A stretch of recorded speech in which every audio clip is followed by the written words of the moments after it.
This is Bolivia, Political Crossroads, where we give a rundown and analysis of the current political situation in Bolivia, starting with the events leading up to ex-President Evo Morales' resignation, and continue following the developments of this fascinating turning point in the country's history. Your hosts are Paul Rachner and Ernesto Machicao. Paul, that'd be me, is an American-born Bolivian residing in Santa Cruz de la Sierra since 2003 with a background in Latin American studies. Ernesto, a La Paz native, is a lawyer and political analyst and has participated actively in years past in the Bolivian political arena. In this, our first episode, we discussed the burning question of whether or not events leading up to Evo Morales' resignation could be considered a coup or not.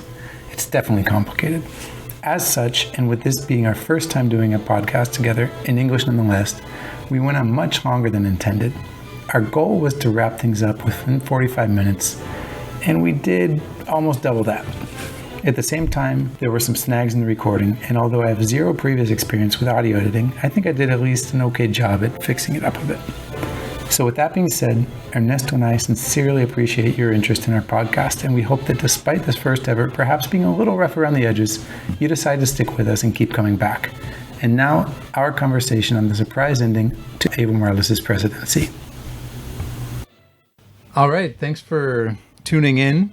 This is podcast number 1. We're going to talk a bit about whether the events of the past few weeks can be called a coup or not. So I'm here with Ernesto Machicao, and well, let's get started. What do you think? Well, this is a very complicated issue, whether it was a coup or not. 90% of Bolivians think it wasn't a coup, and probably 10 or 20% think it was a coup. Basically, the people from the former government, the Masistas, think it was a coup, sustain it was a coup. The rest of the people don't think it was a coup. People don't think it was a coup, then 80 or 90%, because the military didn't go and take the palace, the government palace. There was no intervention from any armed forces, whether it was the army or whether it was the police. It was basically a popular movement. When I mean popular movement, is the people of Bolivia, the middle class, which in Bolivia, very rarely, if never, or very few times, it had a protagonic participation in politics. Bolivian politics, since the Tawantinsuyo, which is the Inca Empire, has been the protagonist of all the social movements in Bolivia were the indigenous people, always have been. Even the civil wars in Bolivia were fought by the indigenous people. The middle upper class was the ruling class, but they never really engaged in street fighting, in wars. The dirty work. Yeah, in the dirty work. You know? Even when Bolivia had international wars, the people that went to the war were the indigenous people. The middle class never went to the first line of the battle, you know. So politics is pretty much like that, you know.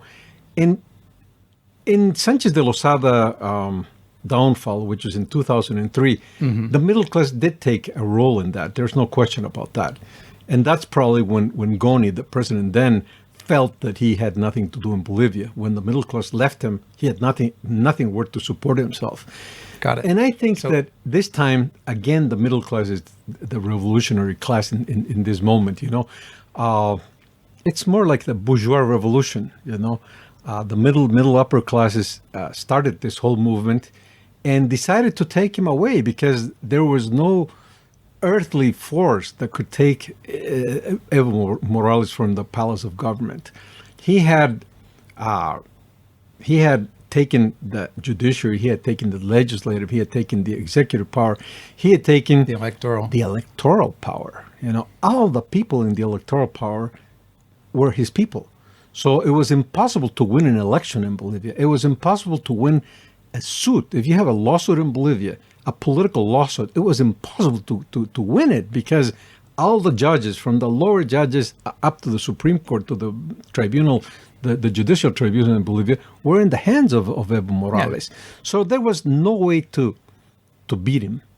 And it was incredible. I still cannot believe that he was beaten because I don't encounter the logical factor that made him resign, up to this date. I still think about why did he resign, and it doesn't seem logical to me, because the people, the middle upper class, the middle class in Bolivia, are not big fighters.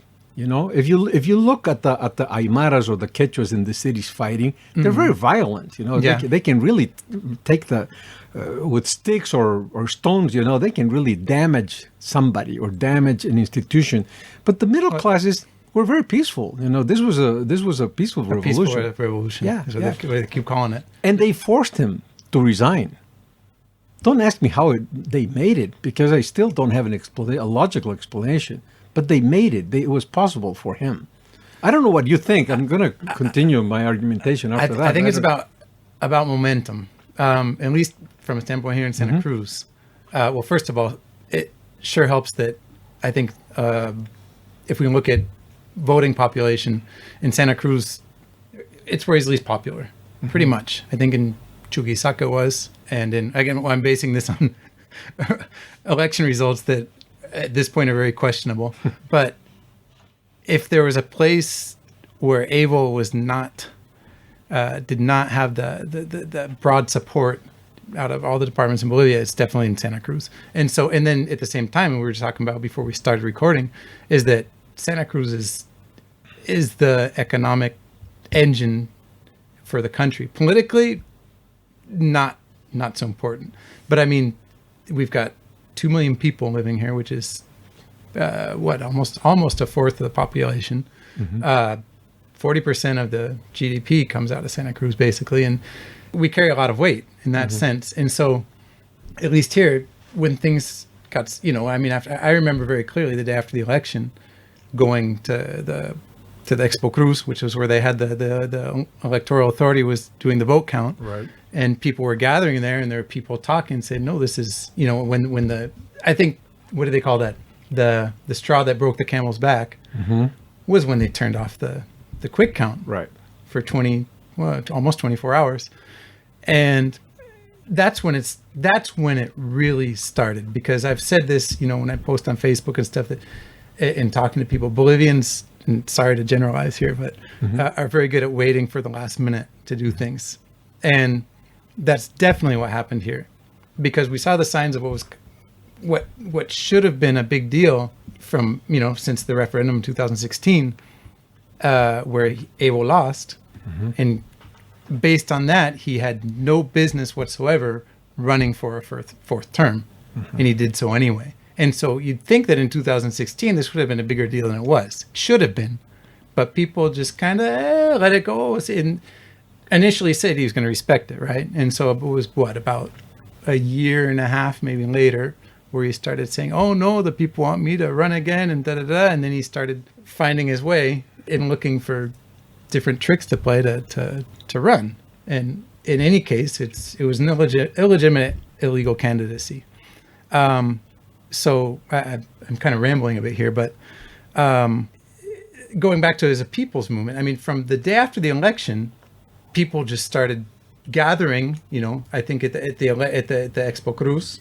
I don't know where else, but that's where I went, and they called I think it was a cabildo or something on the where Luis Fernando Camacho spoke for the first time and said, "Okay, there's going to be a paro indefinido, a civic strike that at this point it goes on as long as it needs to." How do you say in English paro indefinido? Civic strike, I think, is what it is. Paro is like a strike, right? And so indefinido is indefinite. Is a paro? That's more like closest, a huelga, right? Yeah, but it's the closest thing, that I can. But there's no such thing in the States, right? I don't think so. Not that I know of. I'm not a history expert on it. Paro means nobody does anything. Everything stops. Everything shuts down. It's like a Sabbath, right? But that's what people don't do anything. Sure, but when people go on a strike, they're dropping everything basically, and they're going to go sit in the street and protest or whatever. They're not going the ones I can remember from the States when I went to school. There were teacher strikes, and school stops because the teachers don't go to work. Right. And so, except that's a sectorial. Yeah, it's sectorial. Teachers. So here it's the whole humanity. Refers to the people. Cívico. 2 million people in Santa Cruz did not move during 21 days? 21 days. Yeah. And so that's where the argument that this was a coup kind of, for me, it loses credibility because nobody could plan that. You can't. Okay, you can say Luis Fernando Camacho directed it, but he can't tell 2 million people what to do and expect they're all going to listen to him. If people listen to him, it's because they all held the conviction and were convinced and felt that Evo Morales did something really bad, if we're going to speak in very simple English, and they weren't taking it.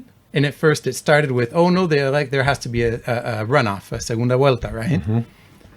And that was the initial demand, I guess, the popular demand. Oh, there has to be a runoff because the margin is so slim of what about less than 10%. There has to be between first and second place candidate. There has to be the runoff. That it ended up being supposedly 10.5%, if I'm not mistaken, right? 10.5? Does that sound right? And so that's just too close to, very convenient for Mr. Morales. Right. And when it started coming out with all these different irregularities that had been committed, then it was a very reasonable demand on top of a candidate who's declaring that he won the election when he shouldn't have run in the first place. And so I often think about it'd be interesting if at that point Evo had said, "Okay, let's go for it." Where would we be right now? But that's a different topic. But to close on this idea that it was a people, it was a popular movement. You can't, again, nobody could orchestrate that many people shutting down a city like Santa Cruz for 21 days and expect it to just work because there was somebody pulling strings behind the curtain, and it wasn't just Santa Cruz. It was happening all over the country, and so that's where, for me, this was not a coup or a military overthrow of a government. Somehow we pulled this off, and we can get into the question is if there was any outside help, which is definitely a legitimate question to be asked and should be considered. But for me, I can't call it a coup. I can't. Technically, I think there's an argument for it to be a coup because if you search definitions of coup d'etat in Google or in any political science. You want me to pull it up? Yeah, maybe so. Maybe it'll be interesting to look at one. Basically, what you will have in the definitions are, I'll read it here. It's a Wikipedia one. Wikipedia, it says, coup d'etat, also known by its German name, push, or simply as a coup, is the overthrow of an existing government by non-democratic means. Typically, it is an illegal, unconstitutional seizure of power by a dictator, the military, or a political faction. Okay. Technically, I think that what happened in Bolivia, it was a faction of the population that overthrew Evo Morales. Now, I underline the concept of technically because although it fits the definition... When it's a political faction, Political faction is a group of people that are in a political party or a political movement or... Okay, but sorry, I don't want to cut you off, but just to kind of interject, when I understand, or when I think of that, when I hear that term, I think of like a particular party or people who all hold a specific view or ideology, right? Which is where I'm not so... Okay, well, that definition, though, you know? If you look at other definitions, it's probably a little more amplified, It's just an overthrow. Okay. Where the president did not do a voluntary act. That's very important in law. Voluntary acts are a world difference, from involuntary acts. A contract is a voluntary act. A resignation has to be voluntary for it to be a resignation. If it's not voluntary, then it's not a resignation. You did it because you were obliged to. You were forced to do it, right? So in those terms, I think Evo resigned, but it was against his will to resign. So I think he would have a philosophical argument if he went to a very important court and say, my resignation there is not valid because I was forced to resign. all these people, all this were pressing me so hard that I had no other alternative. But let me state an important view, I think, on this. From a very strict point of view, maybe it can be argued that it was a coup d'etat. But if you look at the process, not the day of the resignation, if you look at the process, really what happened in Bolivia is that Evo Morales made a coup d'etat more than once, okay? Yeah. His first coup d'etat, well, we can go to the beginning, like you said, off the record, before we were in the program, before we were taping, the Bolivian constitution states that a president can be re-elected once, okay? Yeah. This was his fourth re-election. So actually the third time he was already out of bounds from the constitutional realm, but he encountered an argument, a very bad argument, but it was an argument, He had changed the constitution in 2009. Yep. So when he changed the constitution, he changed the name of the country. It was a whole different country. Now it's called the plurinational state of Bolivia. Instead of before republic. It was the Republic of Bolivia. We had the Republic of Bolivia from 1825 until 2009, February. From February on, we are a different country. So he said, listen, the re-election issue, which was the Article 168 of the Constitution, applies from here on the out. new republic, from the new state, not the old republic. From this point on, I have one government and then a re-election. That's how he got into his third term. But, that was it wasn't really a good argument. People discussed, but, somebody said, okay, let's forget about this. Let him govern 5 years. People put up with it. Right. People put up with it. When he started his third term in 2014, 16. 14 or 15? No, 14, you're right. In 2014, started his new term. When he started that new term, they were very worried, the government. If you can recall, that Christmas, he had a big problem because he hiked the prices up of gasoline, and he was almost overthrown by the people from El Alto. So he withdrew the decree, and there was no hiking price of the gasoline, and he had already had a problem. People in government and outside of government thought that there was what we were living was an economic downturn. So they said, the leader said, hey, let's have a referendum so that you can be reelected again. And the idea in 2016 was to hold a referendum whereby the people of Bolivia, as a majority of the people, would change Article 168 so that a leader could have more than one re-election. The one re-election. Right. Yeah. So the question was, do you want this article to be changed or not? People said, no, we don't want it to be changed. So that was a slap in his face. It was 51.3, I believe, to whatever. He lost it. He did lose because that's all you need. And he never wanted to admit that he lost. He said, yeah, but he lost because you guys lied, And that's the only reason you guys won that referendum is because you set up a trap and you lied, and that's the only reason. For those that don't know about what the that, lie is. There was probably his worst or the largest political scandal for Evo Morales himself, not applying to his person, not his party, not the government. Not the government, was that case. The Gabriela Zapata was her name, right? Right. And apparently he had a child with this girl, or this woman, actually, sorry, and who was very young when she had the child. Yeah, according to calculations, I'm not an expert, and it's been a long time since I've read anything about this, but if you do the math, supposedly she was 17 when she became pregnant. Right. So that's a whole problem in itself. And anyway, this kid just kind of, nobody knew if he existed or didn't exist. It was a big deal because she was the head of a Chinese, or she was the local president, I believe was her official title, of this Chinese multinational company that had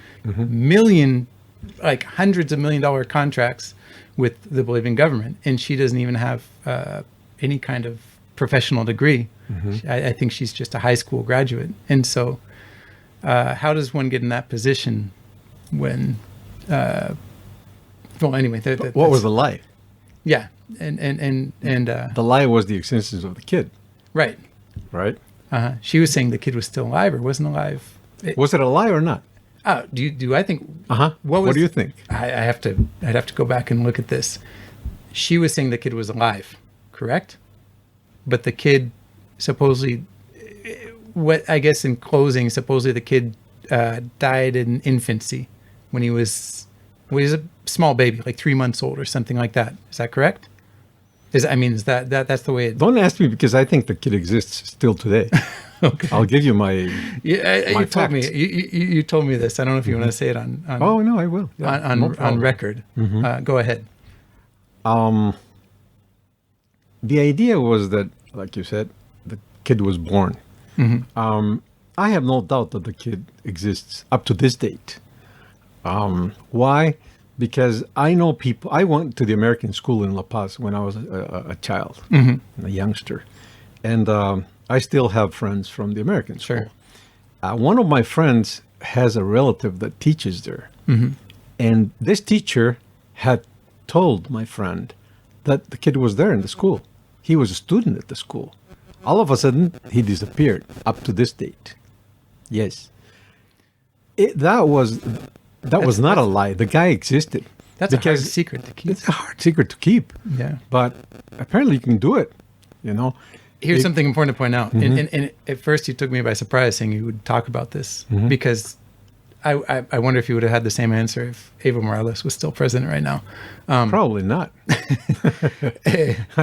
I protect my life. But that's the thing is school, you know, it's in their best interest when you're under an oppressive regime to not put news out there that's going to be severely damaging to the reputation or even, you know, of the president, of the standing president, right? So sorry, go ahead, continue. No, of course, because this is the American school, which is a school from the government of the United States. A lot of diplomats' kids go there. Right. And the president of Bolivia, who was supposedly a Marxist, Leninist, communist, had his kid there.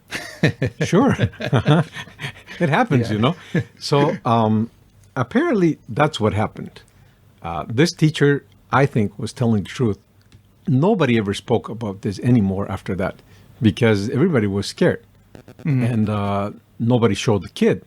But remember, a notary, the oficial de registro civil, which is where you register when you're born, which is called official registration. He had the document, the original documents, when Evo Morales and Ms. Zapata went to the registry and registered the son. The document, the original document was there, and it was signed. It's a kid, the kid existed. That shows you the kid was born. Yeah, but when the kid dies, you have to register the death. Right, there has to be a death certificate. The son of the president. This is not any guy's son. The son of the president supposedly died, and nobody registered the death. Okay. That doesn't sound logical at all. That doesn't sound logical at all. You know? I think the kid exists. Where the kid is, I have no clue about that.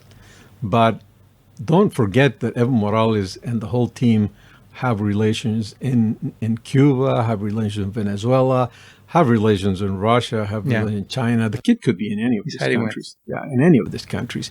In a well-hidden secret, you know, well-kept secret. But anyhow, you know, this was just an episode that happened, and it happened. You know, we still don't know for a fact whether the kid exists or not. My version is that he does exist, but he attributed his losing because the news broke like 2 weeks before the referendum, right? Right. He attributed the losing to this version. He said, you know, I lost because you guys lied. You know, and I don't accept. He never said I don't accept. Well, no, he did say I don't accept the losing. So he looked for a subterfuge. He looked for a trick, a legal trick, and he invented himself a trick. He said, "It's my human right to participate as an election as a person that can be elected." Yeah. Where did he get that?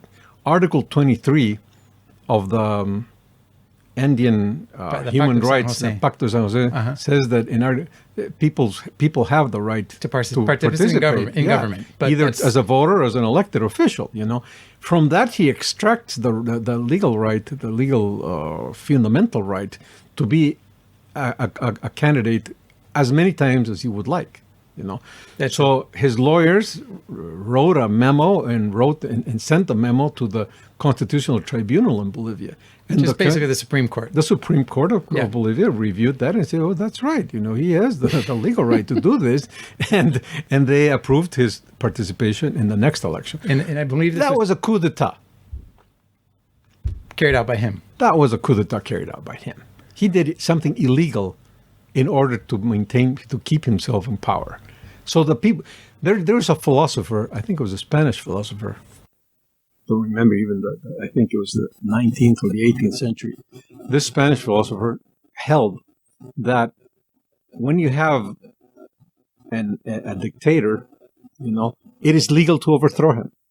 Right, I've heard that. It is you have the right to overthrow a dictator. And I think that's a correct perception. Even worse, this philosopher used to think that because when you live under a dictatorship in a society, you are powerless. People are powerless. People don't have arms. People cannot speak. People cannot be in meetings, in political meetings. Yeah, they cannot congregate. So the dictator does not allow you to do anything. And this philosopher used to sustain that it was legal that a third foreign power could help the people of that country. Yes. And I think that's correct too.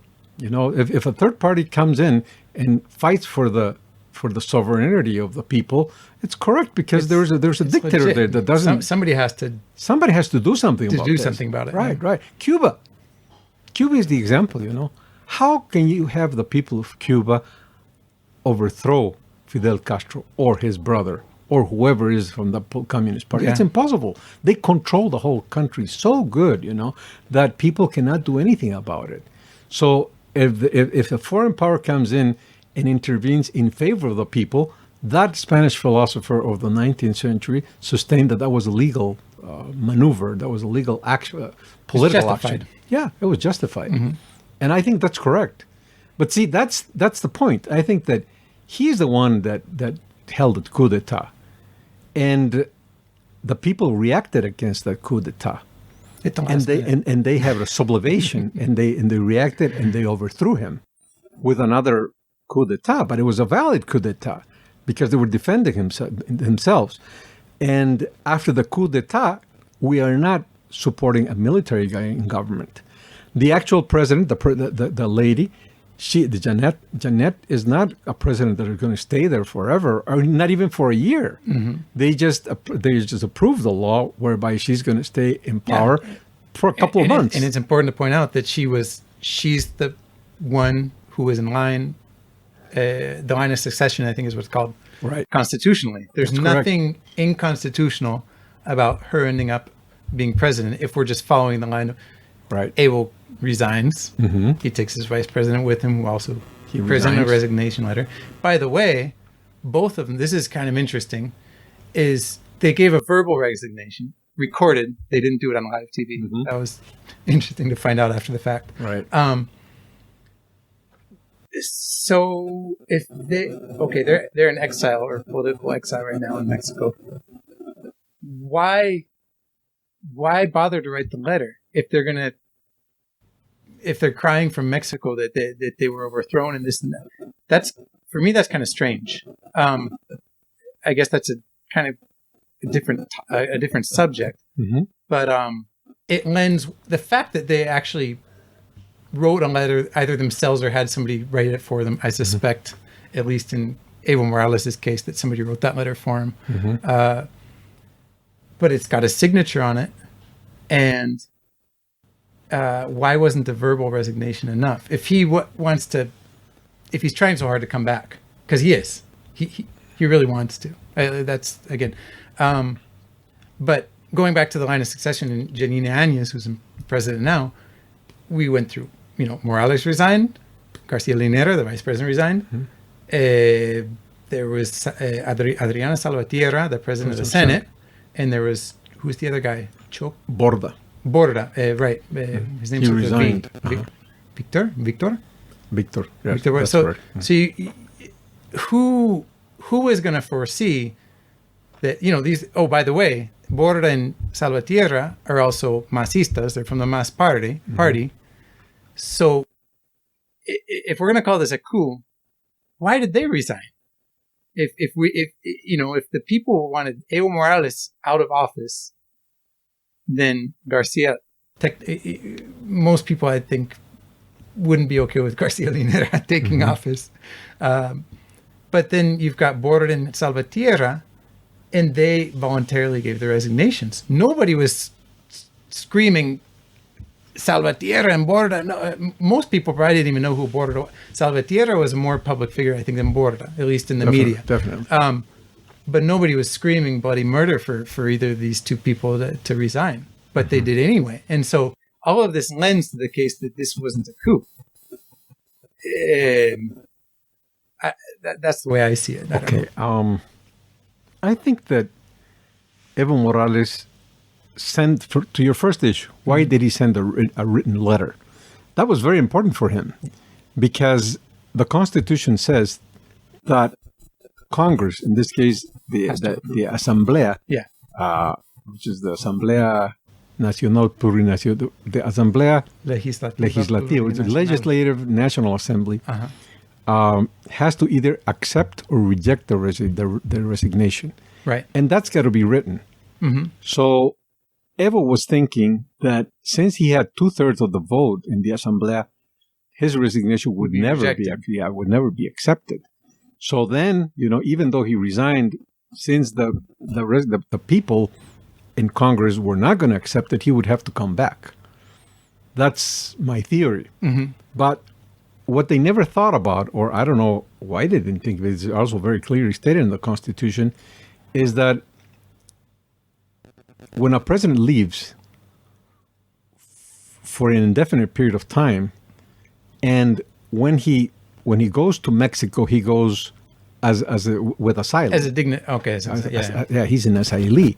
So when he goes with an asylum, it's clearly that he's not going to come back. That's an indefinite absenteeism. Right.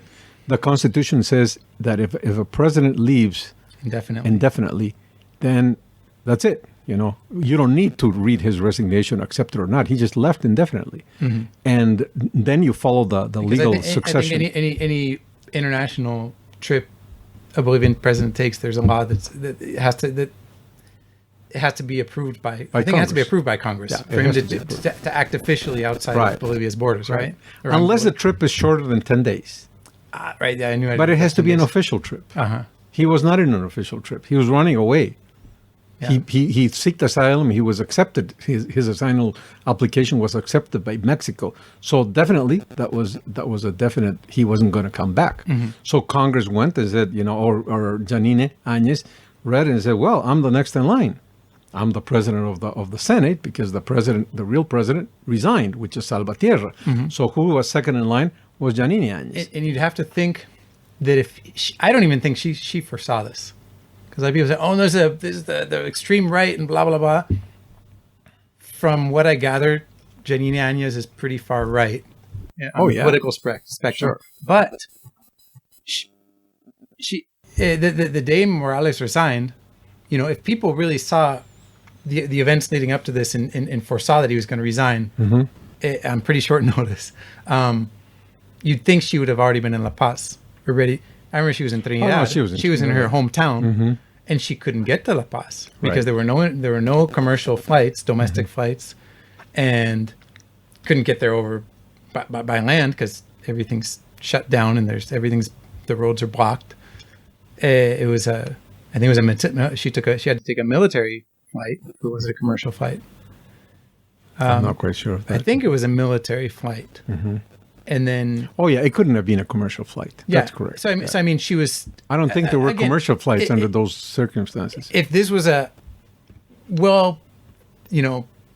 planned and they knew where all the, everything was going to fall into place, she wouldn't have been in Trinidad when he resigned. She would have been in La Paz already, ready. It was like a 48 hours that Bolivia didn't have a president. Right. That's correct. And so, I guess that takes some steam out of the conspiracy theories, as far as I'm concerned, and that this was, that there were people behind the scenes getting this ready, because she was not ready or expecting to assume the presidency. Why did Salvatierra resign? She could have been the president. I have no idea. If the president resigns and the vice president resigns, then if you're Salvatierra, would you resign?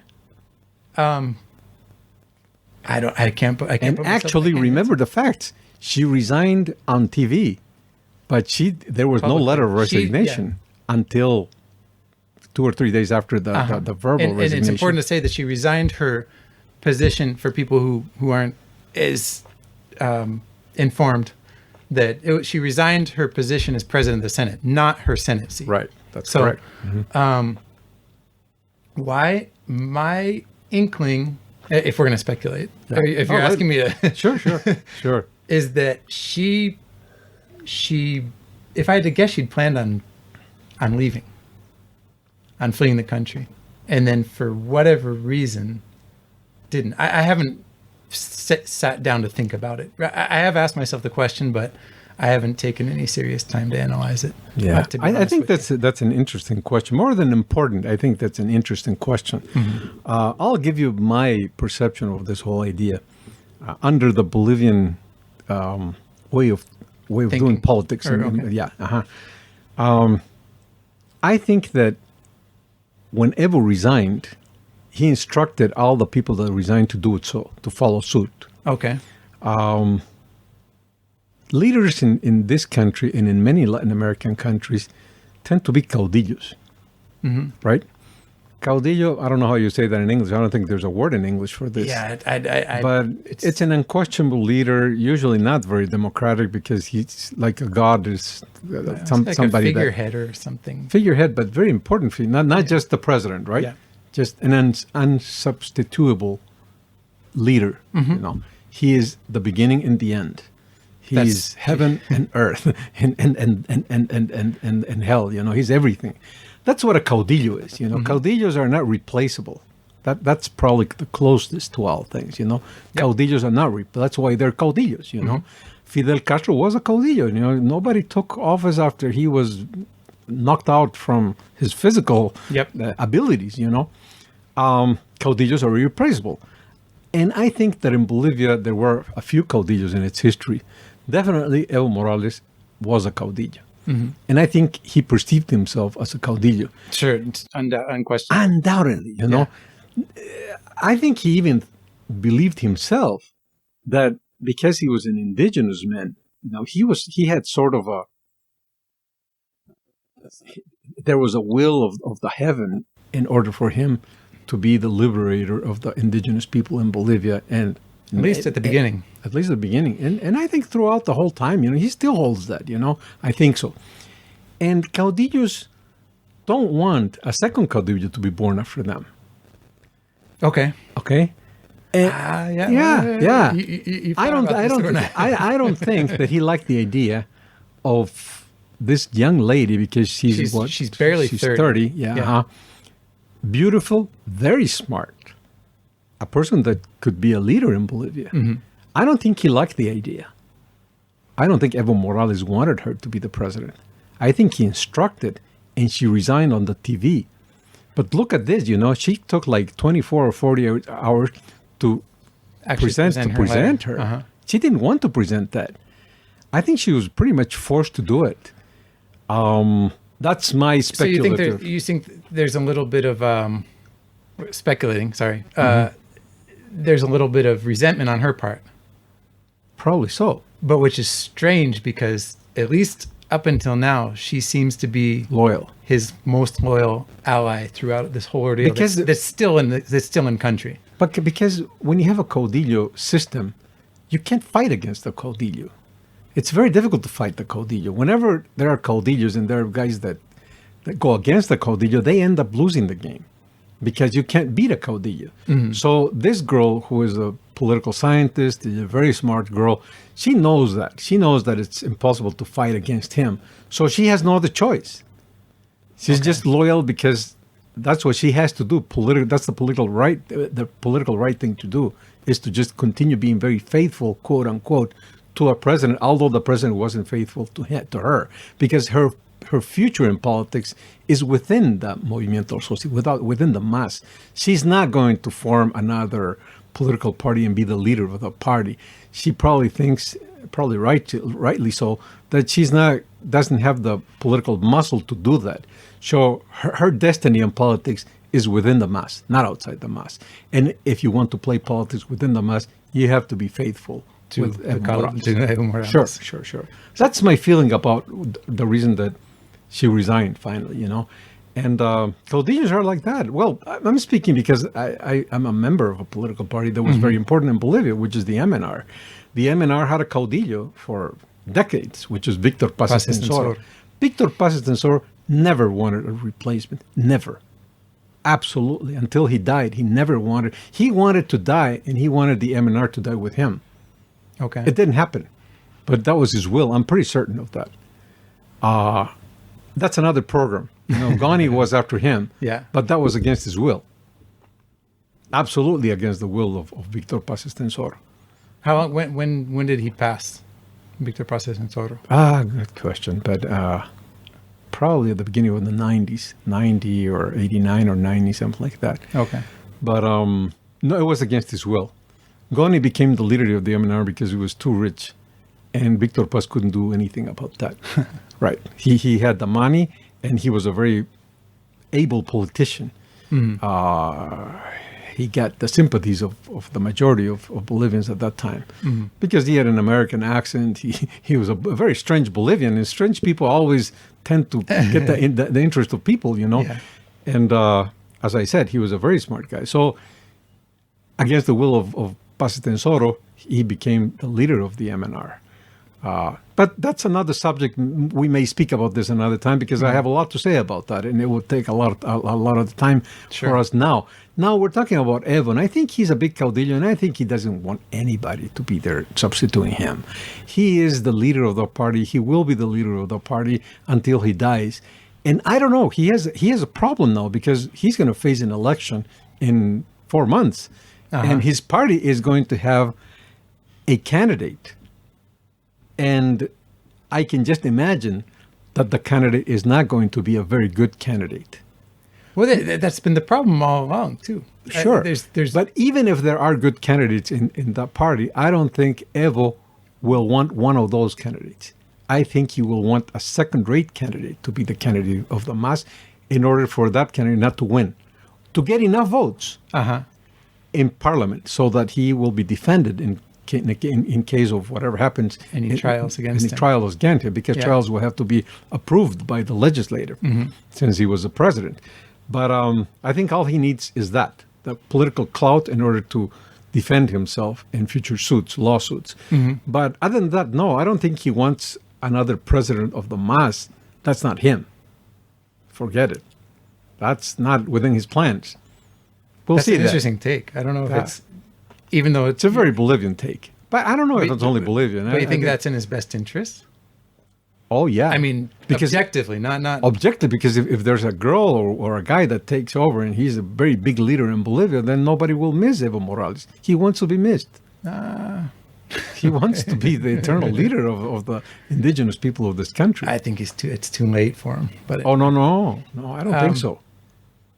The resuscitation of Jesus Christ is similar.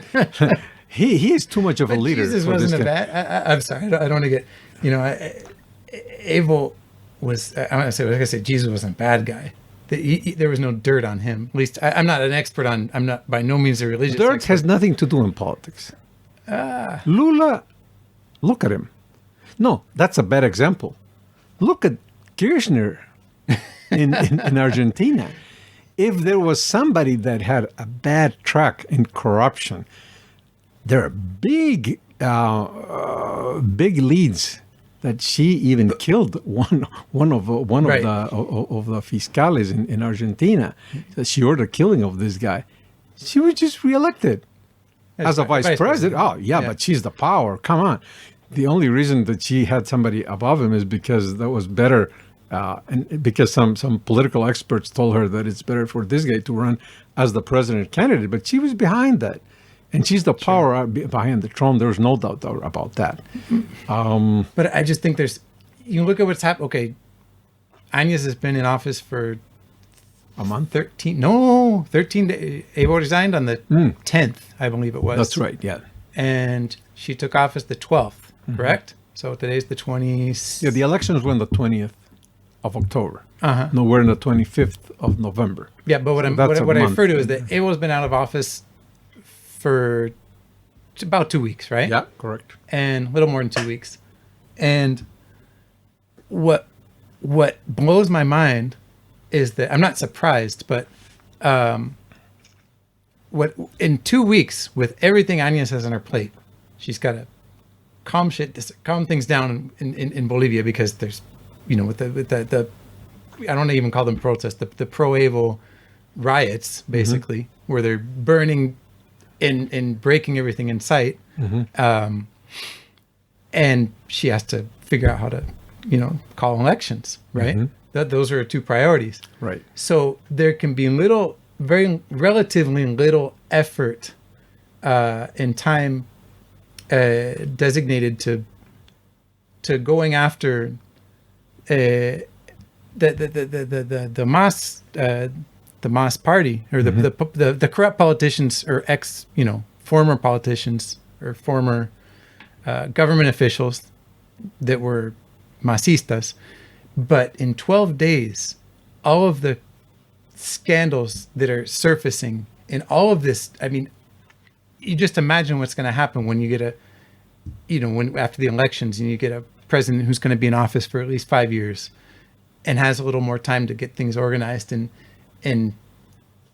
really go after those problems. But the point being is that there are corruption scandals, and Bolivia's always had, in politics, anywhere in the world, or most places in the world, there's always corruption scandals, right? And a lot of corruption, especially in Latin American countries. And the way things have just been surfacing in 12 days' time, I don't know how Evo can recover from that. Do you know one corruption scandal where Evo was involved? You already said the answer. Which the Zapata one? But I mean corruption in terms of making himself rich. Money corruption. You can answer the question. I don't think he has one. Him personally, but... Yeah. I don't think he has one. He says that all the time. He was never accused of any directly of any wrongdoing in money issues. Never. Still, up to this date, he has never been accused. That's a good The only accusation that I've heard, but that's more speculative than resurrection, is the account that he may have in the Vatican bank. No, yeah, that's been debunked. Yes, but that's just not serious, Yeah.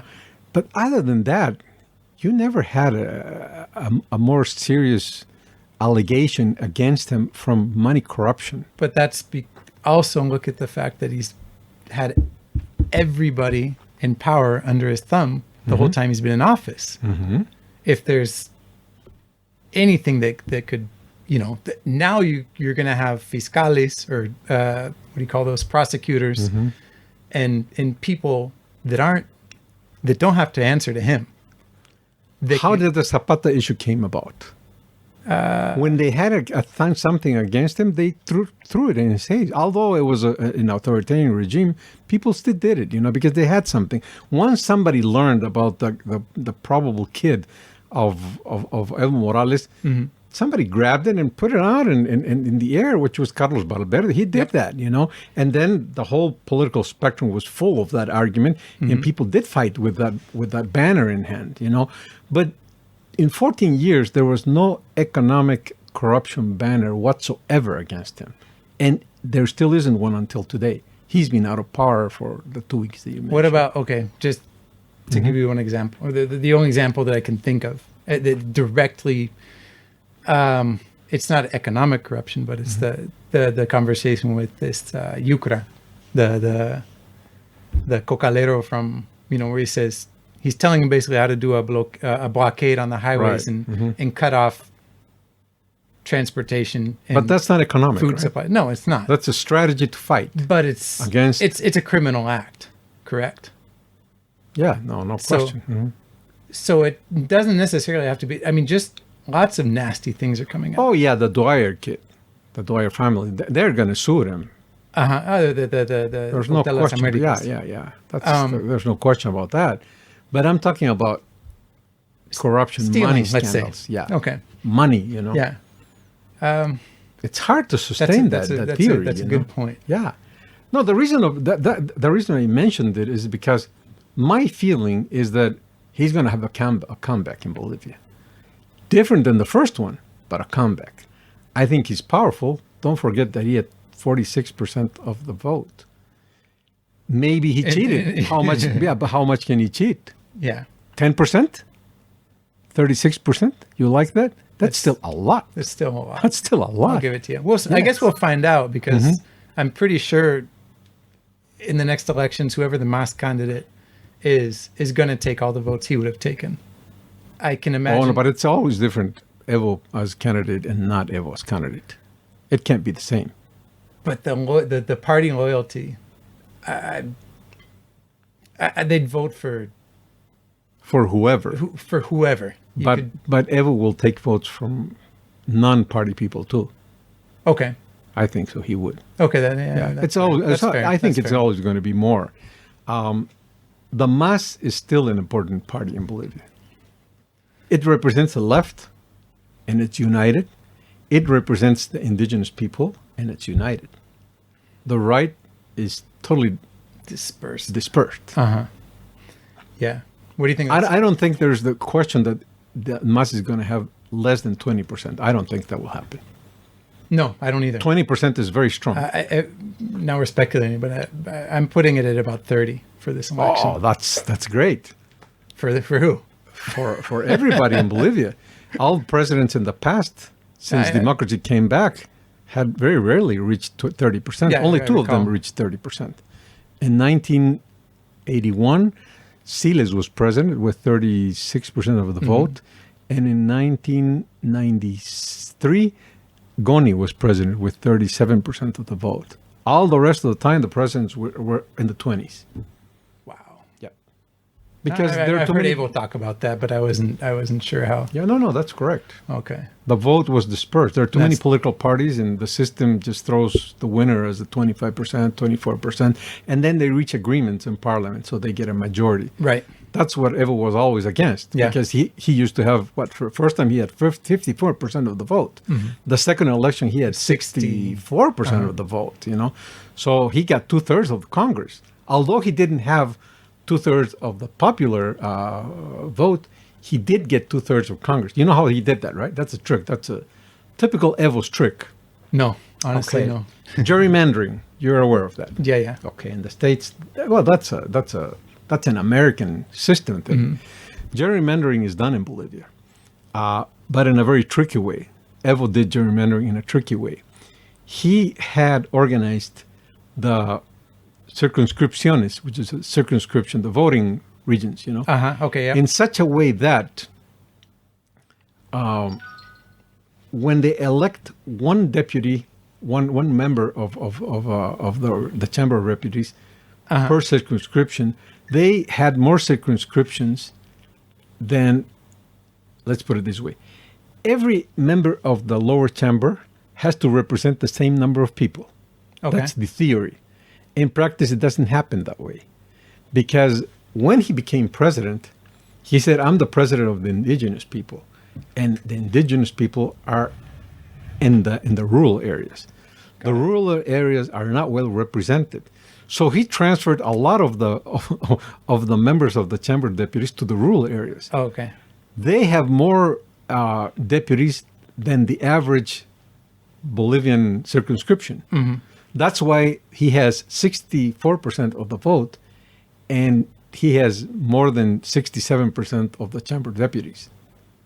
The rural areas are overrepresented in Bolivia. Got it. Okay. Yeah, and that hasn't changed. So you still are going to have the votes of the rural areas are going to go in favor of Mas, and he is going to be overrepresented in Congress, even in the next election. Well, in this last election, the results are voided. He did lose some ground for the Mas party last. They didn't have the 2/3. If I'm not mistaken. They're by like a couple seats. If I'm not. But he had the majority of the votes in Congress. He was happy because of simple that. Majority. Yeah, but not not the absolute. But in Congress, all you need to have is a simple majority in order to approve laws. You only need 2/3 for certain votes, but not. Okay. Most of the votes are just half plus one. Okay. The majority plus one. Yeah, not 2/3 of the majority. But that's a lot, In both chambers. In both chambers. Yeah, Okay. and when both get united, like in the States, it's called a Congress. They need to have a majority, and he did have a majority, but it was nullified. Yeah, that result will not stand any longer. He'll have to go to a next election. His party is going to have, and let's see what happens. But my catch is that they are going to have a good vote, a good show in elections. It's an important movement. You cannot erase the indigenous people and the poor people in Bolivia. There are just too many of them. And although the political right will have more space and they'll probably win the election, there has to be some Democrats in Bolivia, like in the States. They're there. You can't erase them. They're just there because they're the poor people and the indigenous people. And they are united because they only have one party. They don't have 2 or 3 parties. So they'll be important. And when the right takes over government, just see what they're going to do. In the economic sense, I mean. Don't forget that during the 14 years, we did live a good economic times. Boom, basically. Yeah, an economic boom. Yeah. Now the boom is over. And guess who's going to preside the economic? The crisis is going to be presided by the right. And they're going to have to take very tough economic measures in the future, such as devaluation, for example. Mm-hmm. And that is going to take purchasing power from the people. And just like in Argentina. And they're going to feel that they have been cheated, that they don't have enough money to buy things in the stores, and they're going to be in crisis. So that's when Evo Morales will come and say, hey, you remember me? I was a good president. You guys could have 3 meals a day. I've talked to people, more than one person, that before this all played out and went down the way it did, before the elections, more than one person I talked to said the best thing that can happen is for Evo to win the elections and to continue as president, because the economic shitstorm, sorry, that's the best word that comes out, that's coming in 2020 is going to fall on him and not on some other poor bastard that's going to have to end up dealing with that. And so that's a concern, because you could have people who aren't here or who aren't up to speed on Bolivian economics. All the forecasts from anybody who, the experts, let's say the economists, are based. They're very dim, and so it's unfortunate. The timing of everything. That there's a lot of people who are ready to see Evo go one way or another, and it's going to be a tough job, And so I do agree with you there. 5 years or 5+ years from now, we'll see what happens if Evo makes it back into Bolivia. I don't know what that will. Do you imagine Evo in jail in Bolivia? You think that could take place ever in life? I like to, but do you really think that it can happen? Well, you're looking at what happened with him give a resignation, and it's. I think something similar would happen if they were to try to incarcerate him. That there would be a civil huge war number. Yeah, we'd be living a similar situation than what we've seen in the past, or worse, past 2 weeks. Basically. Because he would be secluded in a jail cell. That's not going to happen. I don't think that can happen really in Bolivia. Not Evo. Well, there's all kinds of surprises. I don't know. I tend to agree with you, but if you ask me, if Evo Morales was going to resign before his presidency was over. I also told you that would have never happened either. Why did he resign? Why? Okay, let's put it. Let me be a little more I was clear. honestly surprised. Yeah. Couldn't he not resign, and he would still be president? Didn't the president Maduro from Venezuela had similar problems like Evo had in the last month, and he's still president? He's got a lot more money. I think that's what it comes down to. The oil reserves and the resources that the Venezuelan government has, the Bolivian government doesn't have that. And you think? I think he's overwhelmed by crisis. People don't have what to eat in Venezuela. But the general population doesn't. But I think he's just tired them out. I'm not an expert on. I don't live in Venezuela. Right. I have a lot of Venezuelan friends, but I just think it comes down to who, let's see who outlasts who, who's going to get tired. Like Evo said, a ver si aguantan. Let's see how long they last. And I think the Venezuelan government, the regime, has, I don't want to say an infinite supply of, resource. When I say resource, I mean money, basically, to pay off military, the top command in the military, the police force. That's not the case here. I don't think that. You don't think they have enough drug money in Bolivia? The mas? The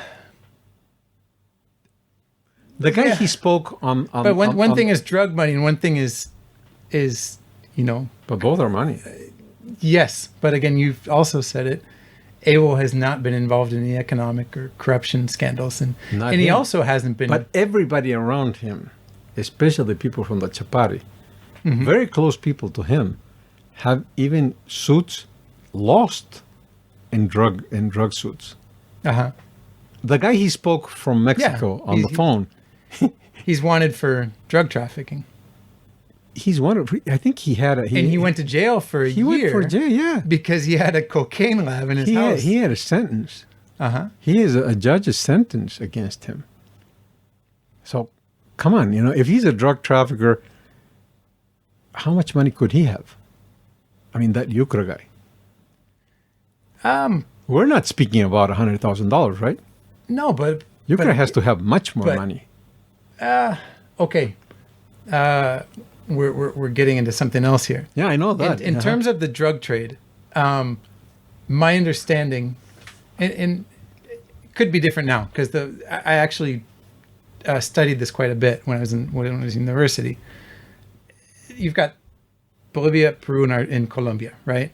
And they always, between the three of them, Colombia produces more cocaine than it's Peru for a while, and Bolivia is usually or has pretty much always been in third place in terms of cocaine production. In terms of coca leaf production, I don't know. I think actually we've beat out Peru and we've been in second place, and at least at times. What I'm getting at though is that the kingpins, if you will, the top guys in the drug cartels and that are moving the drugs are not Bolivian.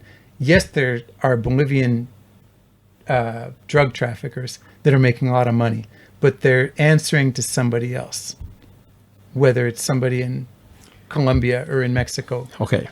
Or at least their negotiating power is not. They're not as good at it as. I am going to cite you an author, which you know the guy, and this is in Google. You can Google it. Yeah. Anybody can Google this. Samuel Doria Medina is a well-known politician in this country. He's an economist. Yep. In his early years, he was a very good economist. And he wrote a thesis in 1986, if I'm not wrong. Okay. The thesis conclusion, and I think that was from the London School of Economics, the conclusion of the thesis was that half of the economy in Bolivia was drugs. I remember that clearly. From when I was, Okay. I spoke to him like probably 2 years ago. I was speaking to him about other issues, but I touched this. And because we were speaking about the economy of Bolivia at that point, and we were speaking about people that do not have health access in Bolivia, public health access, free health access, and the people don't have jubilación, which is retirement. Yeah, most of the people in Bolivia don't have retirement, you know. And one of the issues that we talked about is the boom, you know. And by 2 years ago, we already had lowered our legal exports dramatically, you know, but we still had money. And I spoke to him about his thesis. And I asked him, you know, how do you think the situation is now? In 1986, you wrote down in your thesis that half of the economy was drugs. What do you think it is now? He says, probably the same. Jeez. Yeah. So, yeah, that's why I mentioned it. You know, this is an expert, quote unquote, because he was an expert back then. His work was do economic research. Now he's not that, but he has a good grasp about economics. And that was his answer 2 years ago. He said it's probably pretty much the same. The economy has grown, but drugs have grown. Yeah. And the reason we are not down the drain in our economic system is because there's a lot of drugs here. Yeah. And he feels that he felt that 2 years ago that half of the economy of Bolivia has a was smaller drugs. economy. And if you compare Bolivia to Peru and Colombia or Venezuela, sure, it's a much smaller economy. With little money, you can make the country very rich. Yeah. And so in proportion to, you know, the drug money itself might not be more, or it's probably less than what's being generated in Peru and Colombia. But in percentage, the impact is important. Or in proportion to comparing it to the it's a smaller jar economy. It's The jar in Colombia is probably what, a 5-liter jar. In Peru, it's probably a 2-liter jar. In Bolivia, it's a half a liter jar. So if you pour a liter, it's overflowing. There's too much water in that jar, you know. So we have a very small jar, an economic jar in Bolivia. So if you pour more than half a liter, you'll have an excess water. You have excess money here. So let's bring it back to it. You asked me why he resigned. Oh yeah, it stemmed from that, right? And I said because he didn't have as much money to basically keep pouring into the economy, you know, to pay off the military and whatnot. I can only speculate, but again, it comes back to, you know, there's drug money. There's not oil money like there's in Venezuela, which is, I always cite that as the difference between Bolivia and Venezuela in terms of why in Bolivia governments can be taken, you know, they just don't have the resources. At least that's my, maybe it's just overly simplistic explanation, but I don't know if you inject that drug money into, if you take it as government revenue, then you're a rogue state, and you don't need to. You're a pariah on a world scale, right? The drug money is just flowing through the economy. You know, it's like the rest. You know, like the legitimate sources of, you know, the other things that are. The other money that, sorry, I'm tripping up on my words here, but I mean the drug money is flowing the same way the legitimate money flows in Bolivia. It just, I don't think it's ending up in the Banco Central de Bolivia, in the Bolivian Central Bank, and so it can't. I mean, maybe some of it can, but and why would it? So I don't know. I don't have a good answer for you when I say, oh, we didn't have enough money. There's tons of drug money in Bolivia, no question. But how do you put the money into the military's pocket, you say? Yeah, there you go, sure. And like you said, Evo's never been involved in a corruption, economic corruption scandal. And that's true. So he's no idiot. A lot of people like to say he's stupid. Oh, no. He might sound ignorant as hell when he opens his mouth, but whether he does that on purpose or not, I don't think he does. I don't think he's a gifted public speaker by any stretch, but he ain't stupid, and he's been very good at basically keeping himself clean, with the exception of the Zapata scandal. And that wasn't a money issue. It was a sentimental thing. Yeah. He's a bad dad. Oh, yes. He's an awful dad. He took off to Mexico and left his kids behind too.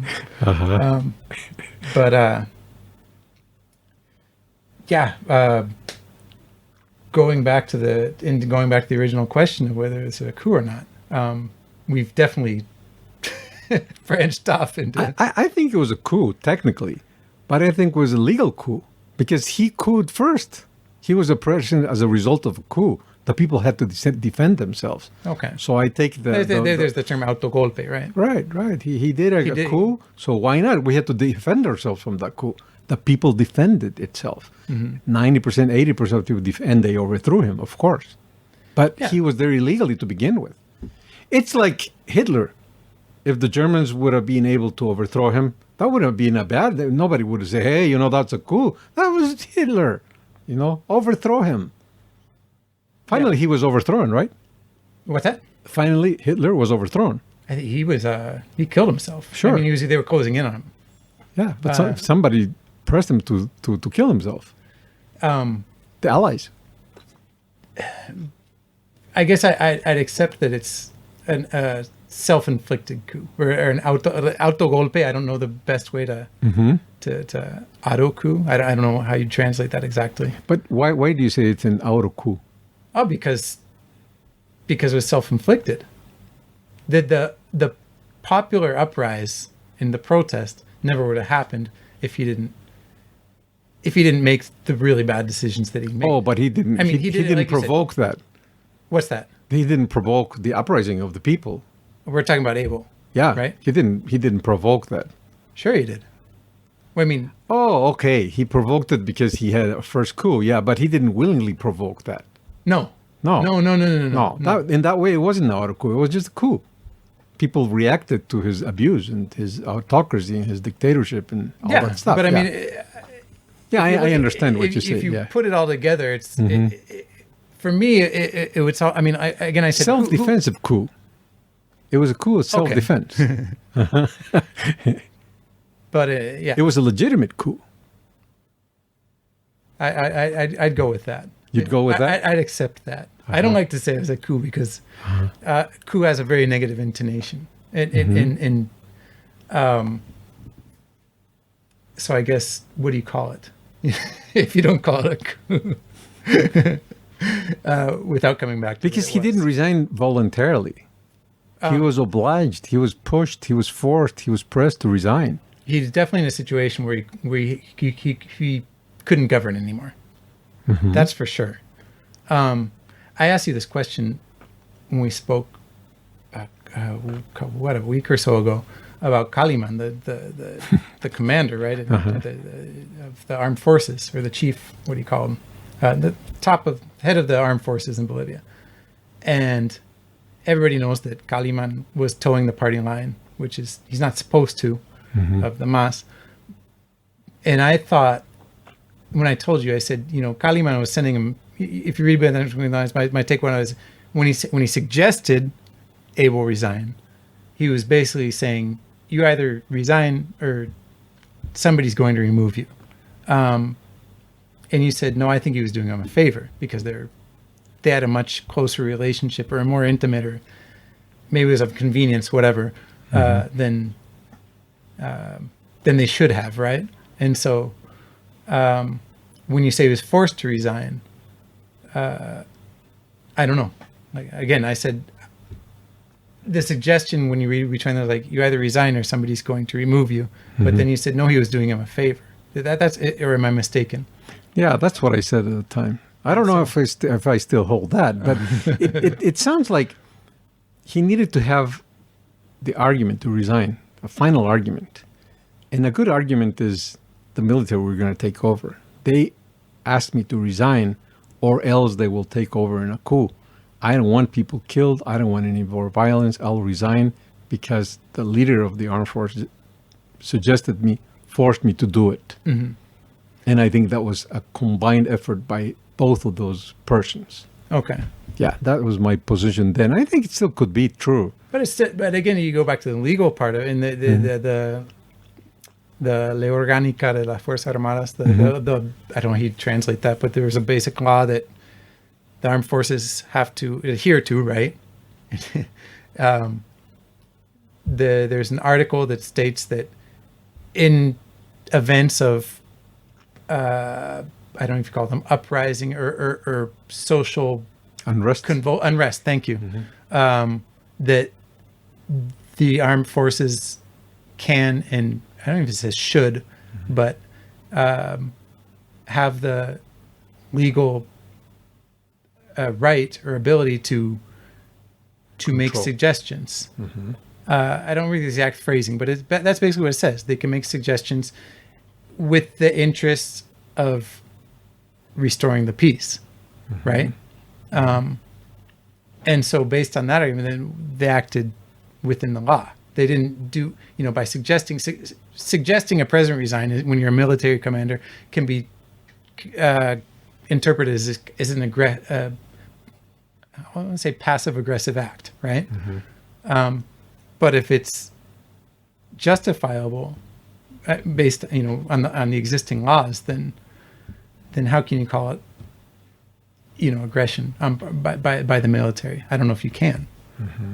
So anyway, based on that argument, the constitutional argument, yeah, I think it's very convenient that law existed, and I'm sure when he did make I don't think he after the fact said, "Oh, hey, look at that article that," I think they knew it. They knew that it existed, and if they were questioned publicly, which obviously they would be and were, then they can fall back on that, and it's totally legit. I don't know. You're a lawyer. I don't know how you feel. But more than legal, I think that it's a political issue why he resigned. I still cannot explain myself, because when I compare Evo Morales with Maduro, I see that Evo could have held on longer than what he did. He wasn't pushed by anybody out of the Palacio de Gobierno. Nobody came into the Palacio. I've known in my childhood and in early years, coups are like that. People go actually into the Palace of Government, take over Palace of Government, and then the president cannot get into again. So that's a coup. The real coup takes place like that, In this case, that wasn't the case. Nobody walked into the palace. There was no alternative president in Bolivia that clearly wanted to take over, not the leader of the armed forces. It didn't seem at that point that he was going to take over. Not at all. Not the leader of the police. I don't even know what he was, Mr. Calderon, but I still remember his face, There was no clear leader of an uprising. So... Well, they're the civic leaders, right? Bumardi and Camacho. But they're civic there, and they don't have any political affiliation. No, they don't have followers that are in politics. They don't have a branch of them in Congress. It seemed very difficult for them to take over, It just doesn't fit to me, the fact that he decided one day to resign. I don't understand that fully. I would like to speak to him and so he can explain me this. I know that will never do it. I think that's a secret he'll take to his grave. Yeah, because it doesn't sound right, It doesn't square off. I don't see that he was really, really under a situation where he had to resign. Again, I compare it to Maduro. Maduro has been in similar situations as Evo, but he never resigned. It was a surprise. I remember somebody, I don't remember if somebody asked specifically if they thought he was going to resign or, and I said, I don't think if he was it was on Facebook, right, in a conversation with somebody. And I said, if he really cared or valued human life and was a patriot, I don't want, maybe he is, but I think he would do the right thing and resign. But unfortunately, I don't think that's the person he is. And so backing up what you're saying, Why? Exactly. It took me by surprise because I don't think he's a softie at heart. And oh no, it's so. He's not a loser. He doesn't say hands up and he raises his hands. Never. He's a fighter. All his life he's been a fighter. He was born in the most difficult situation in life. If you're an indigenous man born in the banks of Lake Titicaca, where people make I don't know what in a year, but of course, less than $200, I think. I don't know, but something around that. You're born under that situation, and you make it to the president of Bolivia. You have to have a strong heart. Will. Yeah, strong will. You never went to a good school. You never went to the university. His only job previous to this was being a trumpet man in El Chapare, He's a fighter. He's not a guy that's going to turn around and say, oh, no, I forget about this. I don't want to. No, he's a fighter. And he still is a fighter today. But that particular day, he was not a fighter. Why? What happened? He's not a resigner. I don't know. I don't want to speculate. There's two ways you could go. You could try to justify it based on what you saw, what we experienced, that chain of events where the police mutinied and then the armed forces suggested. Yes, the suggestion and all of a sudden he's in the he finally after 18 days calls for dialogue Do you know the story of Mugabe, right, in Africa? A little bit. Yeah, but I make a lot of parallels with Evo Morales. Okay. Mugabe has been in power like on and off, like for 40 years or more. But he has been the leader during stages of a lot of money and well off, and also economic crisis. But he's always been the leader there. And I think that it was the closest resemblance of Mugabe in this part of the world. Okay. I think he's a strong leader. He will always be a strong leader. But I think he will have shadows and days of great shiny days too, and he is right now in the shadows, but not lost. I'm not an Evist, I'm not a Masista or whatever, but I try to be objective in terms of politics, and objectively, I have seen very few leaders in my life, if anybody, like him in Bolivia, He has, because race has never been a political motivation, and he has converted, he made the click, he turned it into one. In a very racist country, extremely racist country, But this is Malcolm X, this is Malcolm X in power, And even in the States, race goes on and off.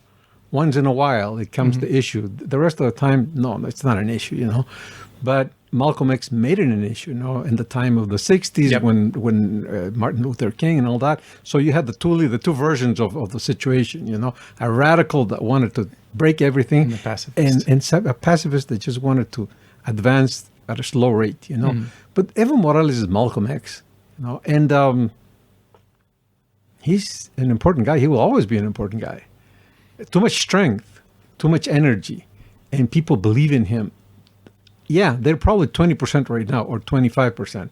But see, when you have, I read the other day something regarding the independence in the U.S. Some writer was giving the following opinion. The percentage of the people that were involved in the insurgents in the U.S. in the 1770 something, there were very few of them. It was no more than 10% of the people.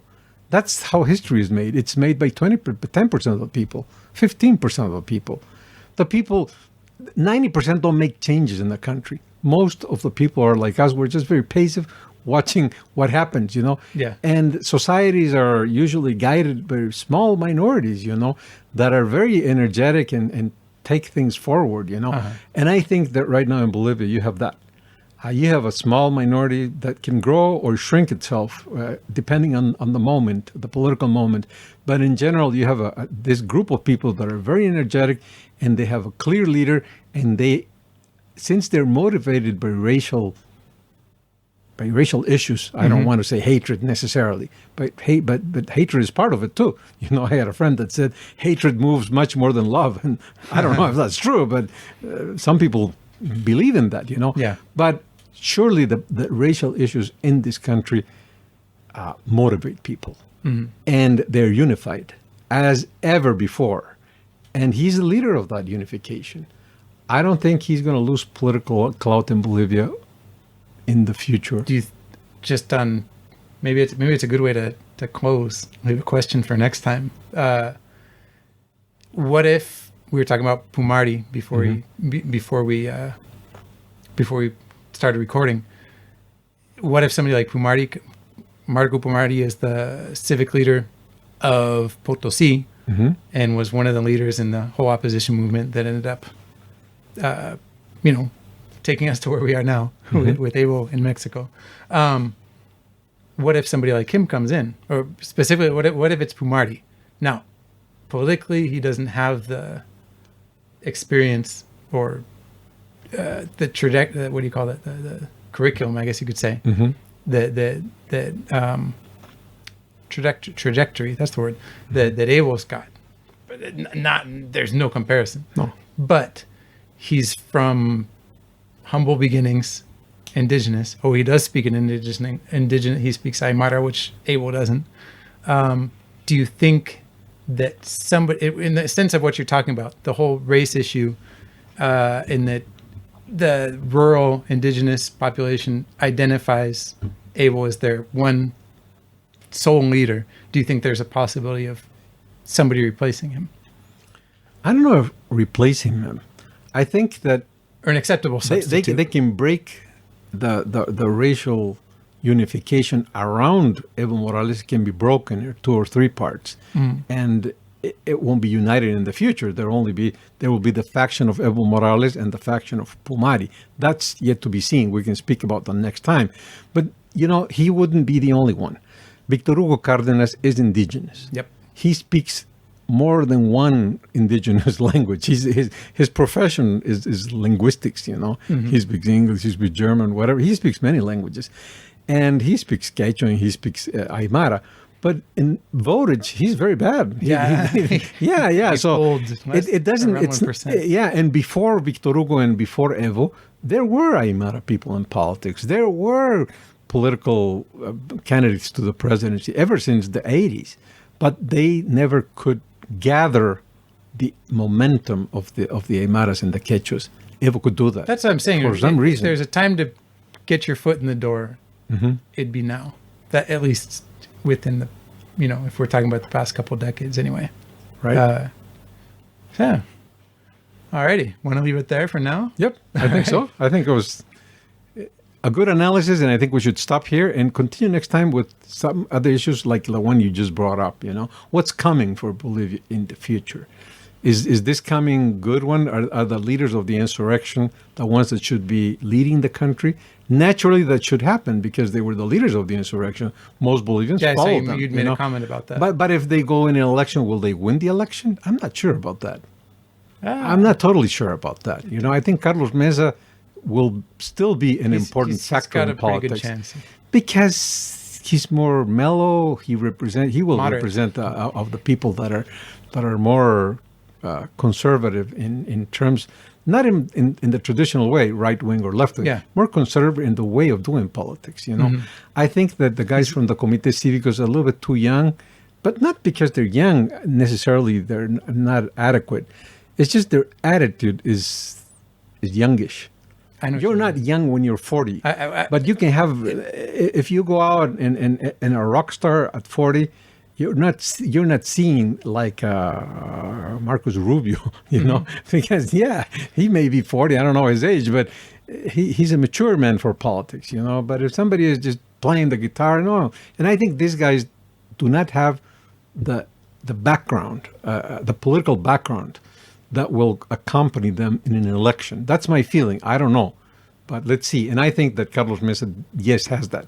He's been a long-time politician, long-winded career, and has the experience, and has had the support in the past. But let's see if he can redo that. I don't know about that, but we can discuss that in a future encounter. We will find out soon enough. All right, Ernesto. Well, hey, thanks. It was good. This is awesome. Chat. Yes, I think for the first experience, it was good. Yeah. We're going to get better at it, but let's see what people say about this too. Yeah. And those who are listening, thank you for listening. Thank you very much. And if you ever want to, we should have people call us too in the future. Definitely. We do calls. Please comment, share whatever your thoughts, opinions are. That's important. Yeah. We want to hear you. Yeah. All right. Until next time. Thank you. Bye-bye.